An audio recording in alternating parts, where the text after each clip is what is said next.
Glenavon Reserves has just played its final home league game of the season.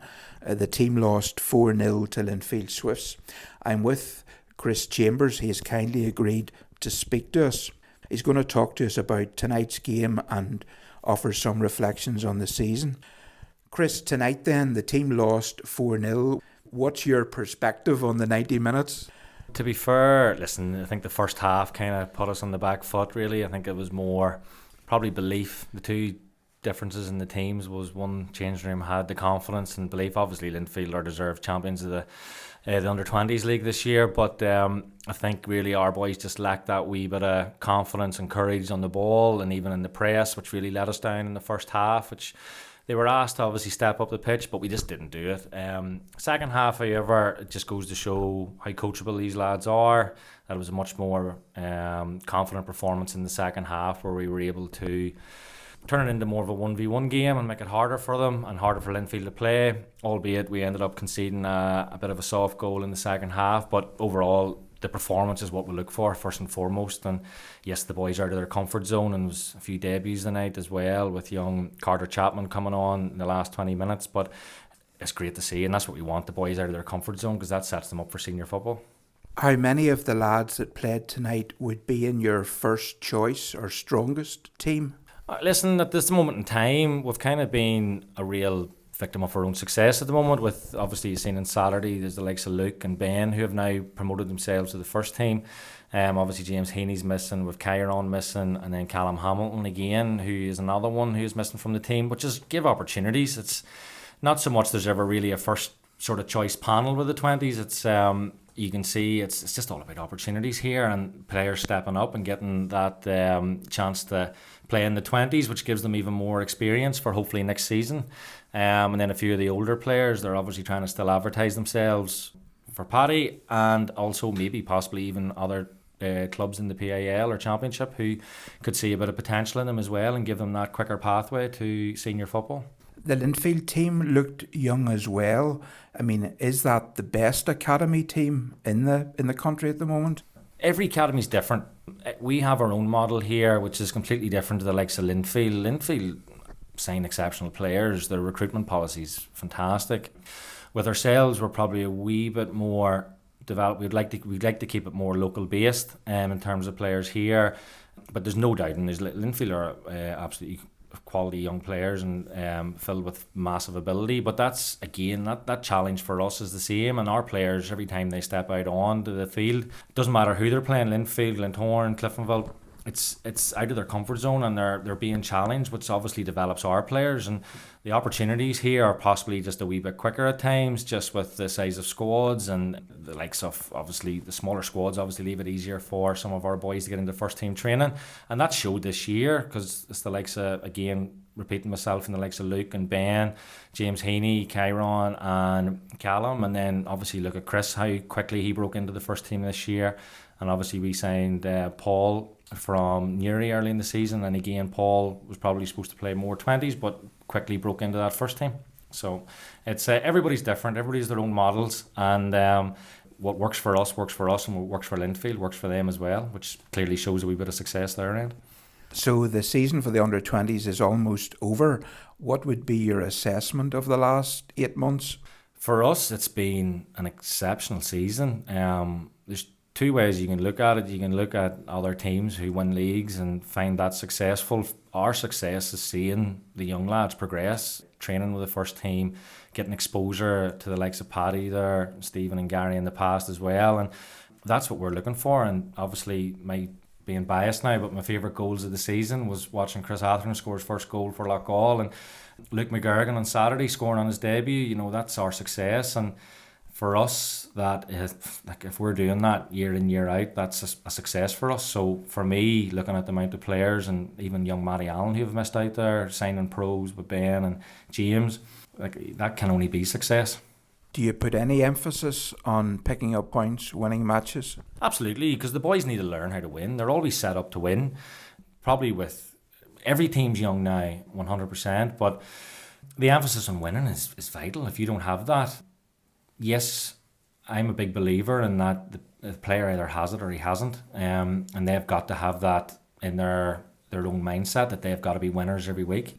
Yes, we repeat it and we set up to win every game, but unless the player has that drive and want, then it's a very, very hard task. So, but this year, especially with the group of players that we've had, and obviously the boys that have progressed, every single one of them have the same trait, and that they want to win and they're competitive.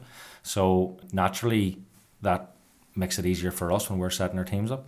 The under-20s will finish around about mid-table. Are you happy with that? Yeah, as I say, going back to what I said previously, there's two ways of developing the success and recognising success. Some teams will see it as lifting the trophy at the end of the season. For us, it's different. If we're finishing mid-table, that tells me that we've been competitive. And as long as we're competitive in every game, and as I say, for us, it's better to be competitive and out of our comfort zone. That's where the players learn. If they're getting it easy every week and winning easily, then it's very hard for them to be challenged. And if they're not challenged, then they're not set up for that senior football, because the first thing that'll hit them is when they come to training. The training's completely different, 20s, 18s and academy-wise, what they've been used to. The training in the first team's competitive, and if they don't match that level, then they can be found out very quickly. So if they're out of their comfort zone every Monday night playing for the 20s, then it makes it so much easier for them to adapt to that.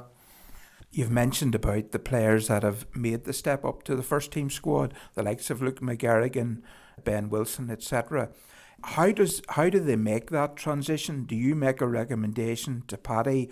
Does Paddy watch them in training? How does that work? It's a two-way sort of communication. Paddy will watch games on Mondays or have someone watching the games, and then obviously there's communication with myself. They'll ask as well who's done well, and if they need a certain position filled in training or even on match days, they will ask. Or, as I say, he has an eye for a player in certain things. Like, for example, Ben has played predominantly on the right side for us this year, and again, Paddy sees a massive impact on him playing centrally, senior-wise. So it's everybody has different opinions on that, but equally, we all collectively work together. And how big a step up is it for a player like Ben Wilson training with the under-20s and then being asked to train with the senior squad? It's a massive step. We try in the 20s to replicate everything the first team does in terms of intensity and quality of training, but nothing can prepare you until you actually step into that environment yourself. For us, and the best thing I have to say, even in previous years, in the past managers as well, they've always given players time to bed in. They don't just get through into a game. They're training for weeks on end to learn to reach that level in training, and then once they're starting to show that, then their opportunities arise, and it's up to them to take that opportunity. For us at the 20s, all our job is to get them to the door, and it's the players' job to get through that door and make sure that they cement themselves or show that they have the ability to push on. Have you been surprised at the progress which the likes of Ben Wilson, Luke McGarrigan and others have made over the last 12 months? No, I've been very fortunate to watch, the Lukes, the Bens, the Matties, the Pauls, the Chris's, everybody. It's Callums as well from such a young age, and again, what separates them from the rest really, and there is a number of boys still waiting in the wings, but their time will come. But it's mentality. Them boys they work the hardest, and there's boys in that change room even tonight who work exceptionally hard, and their time will come. But it's just showing that patience as well. But no, for me, it's no surprise. Again, as I say, the pathway here and the environment that them boys get to work in on a Monday, Tuesday and Thursday with the first team, it sets them up for it. And is physicality one of the big challenges which teenagers face when they're being asked to train at first team level? It's absolutely like a big challenge we have here at the academy is now matching the full-time teams who in the full-time academies. But again, the players are doing that. The physicality is very, very important. But again, they're young, and that will come. Their bodies will start to fill. All them lads are doing work behind the scenes. We have our own programme here that the boys have had, an online programme, and we've tried to fill that gap as best we can. And then the fact that we work with an 18s 20 squad together means that they play on a Monday, train Wednesday, train Tuesdays there as well, and then obviously most of them are obviously involved on a Friday. So the more game time, the players develop by playing games, and their body develops by playing games, and their technical ability and mental ability all develop by playing games. So yes, physicality is important, but it's definitely that comes through time as well. Ben Wilson told us on Saturday that he goes to strength and conditioning sessions 4 times a week. How many of your under-20 players would be going for extra physical training? I would say all of them, every single one of them. As I say, we have our own programme here, so the boys all had that to avail of, and when we got that as well, they were all fit to tell us that they were able to use that programme with their own personal trainers, or they have one themselves. So the game's developed here. The kids are doing so much, and a lot of them play multi-sports, so they're playing other sports as well, which is also helping them. So all that has definitely given them the edge, and as I say, I'd say nearly every player in this country is doing the same. Now, Chris, I believe you're going to be leaving the academy shortly. Can you tell us a bit about that and some reflections on your time with Glenavon? Yeah, it's not been an easy decision, but it's one that I've been a wee bit selfish on. It's definitely 2 things really. Number one, family. Like, it takes me about 40 minutes to get here, and Mondays and Wednesdays, and then maybe possibly the odd Friday with the 18s, or even Saturdays. Unfortunately, that's the nights I don't really get to see my kids or the family and my wife. So on one hand, I'm looking at that to enjoy the summer with them, but I've been here 12 years. I've been lucky enough to coach every single team in this academy, and even had the privilege of being able to step in with the first team. And I've kind of ticked all the boxes at the moment, and I feel at the moment that I've another wee itch to scratch, probably senior wise. I've been offered a couple of things in the last number of years. I've always turned them down through loyalty of the club, and I feel that wee itch will help me develop further as a coach. I've definitely no interest to work with another youth club or an academy other than Glenavon, because that takes so much pride seeing so many of them young lads progress. And yeah, as I say, I've ticked every box. I've done head of academy, head of phase. I had the privilege of coaching probably every age group at this club, and yeah, I suppose really I got that wee itch when we stepped in that time to look after the first team, and I really enjoyed it, and it's definitely another string to the bow that I want to add to my coaching development. And where are you with your coaching development and coaching qualifications? Yeah, I hold the A licence, so I done that probably about 6 years ago, just before I was 30, so it's definitely been something at a young age when I realised that maybe I was never going to play at a good level, that coaching was my only way to try and progress myself within football, and it has definitely benefited me so much, and this club has given me so many great memories and so many experiences that I will always thank them for. And it's been a privilege because it's my club. It's one I've supported from I was a boy, with my father bringing me here, and it's so it's been great. It's been absolutely super. Tell us about the academy. Most supporters see only the first team. How much work goes on behind the scenes to develop young players to put so many teams out every weekend? The academy, again, 12 years ago when I came in, the academy had just went from, before I came, it was just, we had an age group at every other year, and it was the head of youth at that time, Thomas McStravick, who built a fantastic foundation for the club, adding an age group at every age level.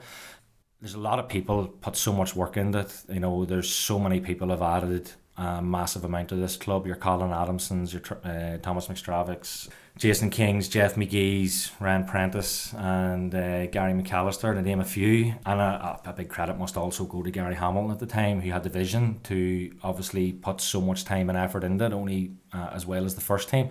And that legacy will live on for a long time, because we've now got ourselves to an exceptional standard in terms of players who want to play for us, coaching standard of the coaches coming through every age level, and it's a fantastic place to be. It really is, and it's great for this local area, because what pains me the most is watching young kids from this area leave to go to the big smoke or further afield, travelling past this club to go play further and spend too much time in the car rather than spending time on the pitch. And it gives me great pride seeing local players step out onto that pitch, but the transformation of the academy over my 12 years here has been phenomenal.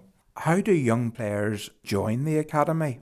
Listen, we've got ourselves to a standard now that you obviously need to be at a certain ability now, because we are able to compete with everyone. So it's, again, you can be identified by one of our many recruitment coaches, or even some of the youth coaches round about. But I think it's important as well. A big thing that we do now is build relationships with local clubs, and That's vital. If we don't have the relationships with the local clubs, then it can obviously sour, because it's so important that the local clubs around us have such good ability players here, and the talent in this area alone is fantastic. And all we ever wanted to be was the best sort of pathway for them players to come to, and it's been a massive progression for the club to do that. And again, there is, coming into the summertime, it comes into mad season where players are either headhunted by other clubs, but the same as ourselves, it's important to do. Recruitment is vital, but there will always be, if you contact the social media page, most times you'll be able to get a trial here to come in, or hopefully someone has identified you, and hopefully went through the proper channels to bring them into the club. Chris Atherton, amongst others, has spoken about how much he has benefited from his time in the academy. He has had opportunities to leave the academy and to go elsewhere, but has chosen to stay with Glenavon.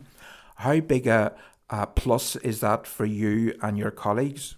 It's massive. The time and commitment that we put in is a lot, but also the player. Like, Chris is a massive example of what you do outside of the club. And again, that wee bit of loyalty has been fantastic for us, and to be able to develop that young lad and help develop that young lad and guide that young lad from, he joined us when he was 4 or 5 right through, it's fantastic. And there is more to come, and hopefully they have the same mindset that he had. And again, he took an awful lot of responsibility of himself, and his parents did, to obviously not only attend training every single week here, but also do the work outside of here. And if every player was able to copy that model, we'd be able to bring hopefully a few more of them through. And how big a boost was it to the academy, the fact that Chris looks as if he will have a future in England, and last summer Troy Savage and Josh Gracie joined top English clubs? It's fantastic, you know. It's it obviously profiles the club and it profiles the player, but them opportunities are very, very hard to say no to, and them young lads having fantastic opportunity to go over there and showcase themselves and learn. And you know, hopefully the development they've got here, the guidance they've got, but also the support they have. And again, them 3 players you mentioned all have the support outside of here, and that is vital. And them young lads will hopefully strive over there and put the same effort they put into their football here. Do you think there are players in the academy at this moment who will have opportunities to go to clubs in England or Scotland? Yeah, there's no doubt there is. But again, players who are being identified now, in 2-3 years' time, if they haven't put the work in, you know, could very easily slip through the net, and obviously other players can overtake them. There is 100% players in this academy who have that potential, absolutely. But at this moment in time, it's only potential. And again, going back to the 3 players you mentioned, and Josh and Chris and Troy. Now, Troy obviously came in a bit later, but again, the work that they put in outside of here was vital for them to go through, and that's the only thing I would recommend all these players who have that potential, who are being watched now. We're going over to Hull now as well on Sunday with the academy, and we've had previous trips through clubs taking an interest in players. And again, it's up to them now to get showcased for themselves, which is excellent, but they've obviously got to put the work in outside of that. Tell us about the development of players. Some develop quickly, others more slowly. Is that the way it works? Absolutely. Everybody develops totally different. And again, if you look through the players who have progressed now, you know, Chris always was a standout. He is probably one of the lucky ones who gradually progressed. As I say, the work he did out of here, he never let himself allow himself to drop down to certain levels, because he kept putting the work in. And there's other players here, quiet players, who are doing the work quietly, who maybe don't get noticed. But again, I suppose the best example of that is young Luke, who came on. Luke was always a starter, but no one would have really turned around and went, you know, Luke's going to be this, that and the other. But he has quietly worked away behind the scenes. And again, that can be the same for other players. Matty Allen the same, and Ben, and there's so many examples, but that's for everyone. There's the player right now anywhere in any academy no one's looking at, and next thing, in a couple of years' time, he'll be the one everybody's talking about. Chris, you've talked about the development of players in the academy. How are coaches developed? Number one, they need to want to develop, first and foremost, and they need to have that passion for the kids. But there's a great wee pathway here for them to do that. A lot of the newer coaches come in at the younger age groups, and they will be progressed through their badges. The club support them on that, and also they obviously learn off some of the older coaches here. I can only speak for my time at the moment, but I remember joining here, and the likes of Gary took me under his wing and gave me lots of experience working with the first team, doing analysis and things like that. But also within the academy, going back to coaches like Ryan Prentice and Thomas McStravick, who really helped me develop as well. So there's peer learning, and then there's also your own personal learning, which is going through the badges and obviously learning through the game. And you can learn by coaching players too. Getting to coach good quality players isn't easy. And obviously you've parent management, player management, and obviously the standards that's set here by the club and the first team manager that you have to obviously adhere to and make sure that you can develop the player properly and yourself. The Glenavon Academy under-14 team reached the Milk Cup final, I think 4 seasons ago. Mm-hmm. Many of those young players are starting to emerge. How big an achievement was it at that time for that team to reach that final? It's a fantastic achievement. Yeah, it's absolutely like cup football. Anything can happen in cup football. And that tournament alone, I always remember the Dungannon game, for example, where they conceded in the last minute, but then went up the pitch and scored to put themselves through to the semi-final. That's cup football. Anything can happen, but that wee group just had a mentality, and it's no coincidence that that group now is predominantly our 20s, and a lot of that team, your Chris's, your Luke's, your Matty Allen's, boys like that. I hope I haven't missed anybody out now, but in your Bens, who were all in that group, are now in around our first team, and it that mentality of that group that year has just gone from strength to strength. So, Chris, then, what are your hopes then for the future? Do you see the possibility of perhaps returning to Glenavon at some stage?